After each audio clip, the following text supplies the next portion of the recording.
ಹುಣಸೂರು ತಾಲೂಕಿನ ಅನಗೋಡು ಹೋಬಳಿಯ ಲಕ್ಷ್ಮೀಪುರ ಗ್ರಾಮದಲ್ಲಿ ನೆಲೆಸಿರುವ ಯಲ್ಲಮ್ಮ ದೇವಿಯ ಪವಾಡ ಅಪಾರ. ಪ್ರತಿನಿತ್ಯ ನೂರಾರು ಸಾವಿರಾರು ಸಂಖ್ಯೆಯಲ್ಲಿ ಭಕ್ತರು ಆಗಮಿಸಿ ದೇವಿಯ ದರ್ಶನ ಪಡೆದು ತಮ್ಮ ಕಷ್ಟಗಳನ್ನು ಈಡೇರಿಸಿಕೊಳ್ಳುತ್ತಾ ದೇವಿಗೆ ವಿಶೇಷ ಪೂಜೆ ಸಲ್ಲಿಸುತ್ತಾ ದೇವಿಯ ಧ್ಯಾನ ಮಾಡುತ್ತಾ ಪ್ರತಿನಿತ್ಯ ಸಾವಿರಾರು ಸಂಖ್ಯೆಯಲ್ಲಿ ಬರುತ್ತಿರುವ ಈ ಕ್ಷೇತ್ರದಲ್ಲಿ ನಡೆಯುತ್ತಿರುವ ಪವಾಡಗಳಿಗೆ ಲೆಕ್ಕವೇ ಇಲ್ಲದಷ್ಟಾಗಿದೆ.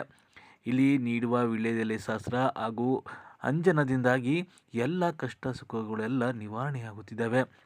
ಇನ್ನು ವಿವಿಧ ಜಿಲ್ಲೆಗಳಿಂದ ವಿವಿಧ ರಾಜ್ಯಗಳಿಂದಲೂ ಕೂಡ ಈ ದೇವಿಯ ದರ್ಶನಕ್ಕಾಗಿ ಆಗಮಿಸುತ್ತಿದ್ದು ದೇವಿಯ ಪವಾಡ ವಿಶ್ವದೆಲ್ಲೆಡೆ ಹರಡುವ ಸಾಧ್ಯತೆ ಹೆಚ್ಚಾಗುತ್ತಿದೆ. ಇನ್ನು ಆಂಧ್ರ, ತಮಿಳುನಾಡು, ಮಹಾರಾಷ್ಟ್ರದಿಂದಲೂ ಇಲ್ಲಿಗೆ ಭೇಟಿ ನೀಡಲಾಗುತ್ತಿದೆ. ಇನ್ನು ರಾಜ್ಯದ ವಿವಿಧ ಮೂಲೆಗಳಿಂದ ಸಾವಿರಾರು ಸಂಖ್ಯೆಯಲ್ಲಿ ದೇವರಿಗೆ ಪೂಜೆ ಸಲ್ಲಿಸಲು ಆಗಮಿಸುತ್ತಿದ್ದು ತಮ್ಮ ಕಷ್ಟಗಳನ್ನು ನಿವಾರಣೆ ಮಾಡಿಕೊಳ್ಳಲು ಭಕ್ತರು ಆಗಮಿಸುತ್ತಿದ್ದಾರೆ. ಇನ್ನು ಅಮಾವಾಸ್ಯೆ ಹುಣ್ಣಿಮೆ ದಿನದಂದು ವಿಶೇಷ ಪೂಜೆ ಹೋಮ ನಡೆಸಲಾಗುವುದು. ಈ ಹೋಮದಲ್ಲಿ ಪಾಲ್ಗೊಂಡರೆ ಎಲ್ಲ ಶತ್ರುದೋಷ ಸೇರಿದಂತೆ ಯಾವುದೇ ದೋಷ ಇದ್ದರೂ ಯಾವುದೇ ಮಾಟ ಮಂತ್ರ ಇದ್ದರೂ ಕೂಡ ನಿವಾರಣೆ ಆಗುತ್ತದೆ ಎಂಬ ನಂಬಿಕೆ ಇದ್ದು ಪ್ರತಿ ಮಂಗಳವಾರ, ಶುಕ್ರವಾರ ವಿಶೇಷ ಪೂಜೆಯ ಜೊತೆಗೆ ಅಮಾವಾಸ್ಯೆ ಹುಣ್ಣಿಮೆಯಲ್ಲಿ ದೇವಿಗೆ ವಿಶೇಷ ಪೂಜೆ ಸಲ್ಲಿಸಿ ಹೋಮ ಹವನ ಯಜ್ಞ ನಡೆಸಲಾಗುವುದು. ಸಾಮೂಹಿಕವಾಗಿ ನಡೆಸುವ ಈ ಯಜ್ಞದಲ್ಲಿ ಎಲ್ಲವೂ ಕೂಡ ಉಚಿತವಾಗಿ ನಡೆಸಲಾಗುತ್ತದೆ. ಈ ಭಕ್ತರು ಇಲ್ಲಿ ಕೊಬ್ಬರಿ ಹಾಗೂ ಎಳ್ಳು ಬೆಲ್ಲ ತಂದು ದೇವಿಗೆ ನೀಡಿ ಹೋಮದಲ್ಲಿ ಪಾಲ್ಗೊಳ್ಳಬಹುದು.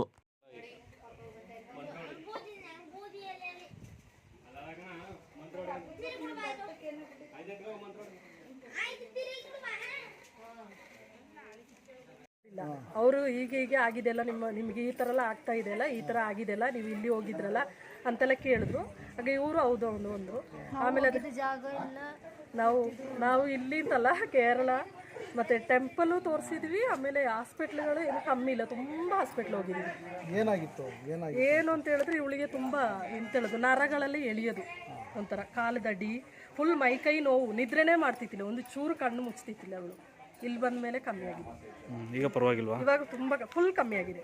ಇವಾಗ ಊಟ ಎಲ್ಲ ಚೆನ್ನಾಗಿ ಮಾಡ್ತಾಳೆ, ಎಲ್ಲ ಮಾಡ್ತಾಳೆ. ಆವಾಗ ಜ್ಯೂಸ್ ಕುಡಿತಿದ್ಲು ಅಷ್ಟೇ, ಬೇರೆ ಏನು ಊಟ ಎಲ್ಲ ಸರಿಯಾಗಿ ಮಾಡ್ತಿದ್ದಿಲ್ಲ. ಇವಾಗೆಲ್ಲ ಕಮ್ಮಿ ಆಗಿದೆ. ಕಪ್ಪು ಅವಳು ಡೈಲಿ ಮನೆ ಇಲ್ಲಿ ಮಾತ್ರ ಬಂದು ಮಾಡ್ಬೋದು. ಆವಾಗ ಮಾತ್ರ ಮದ್ದು ಉಜ್ಜಕ್ಕೆ ಕೊಡ್ತಾರೆ. ಅಲ್ಲಿ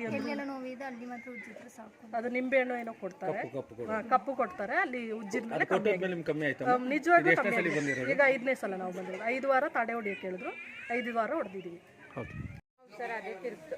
ನಾವು ಏನು ಅಂತದೇನು ಸುಮ್ಮನೆ ಕೈ ಇಟ್ಟಿದ್ದಷ್ಟೇ, ಅದೇ ತಿರುಗ್ತು, ಏನೂ ಇಲ್ಲ. ಏನು ಅನಿಸ್ತು ನಿಮಗೆ? ಅದೇ ದೇವ್ರ ಸತ್ಯ ಅನಿಸ್ತು, ಅದಂತೂ ನಂಬಿಕೆ ಬಂತು. ಅದು ನಾವು ಯಾಕೆ ಟ್ರೈ ಮಾಡಿ ಸುತ್ತಿಸ್ಬೇಕಂತ ಹೋದ ಅಲ್ಲಾಡಲಿಲ್ಲ.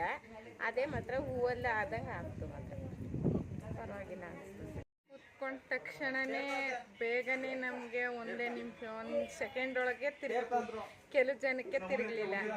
ಏನೋ ನನ್ನ ಅಪ್ಪನ ನಂಬಿದ್ದೀವಿ, ಮುಂದೆ ಒಳ್ಳೇದಾದರೆ ನಾವು ಇದು ಮಾಡ್ತೀವಿ. ಎಲ್ಲಿಂದ ಬಂದಿರೋದು? ಯಾವ ಊರು ಅಂತ ನಾವು ಮಂಡ್ಯದಿಂದ ಬಂದಿದ್ದೀವಿ. ಅಲ್ಲಿಂದ ನೋಡ್ಕೊಂಡು ದೇವಸ್ಥಾನ ಇದೆ ಅಂತ ಹೆಂಗ್ ಗೊತ್ತಾಯ್ತು? ಅದೇ ಫೋನಲ್ಲಿ ಹೀಗೆ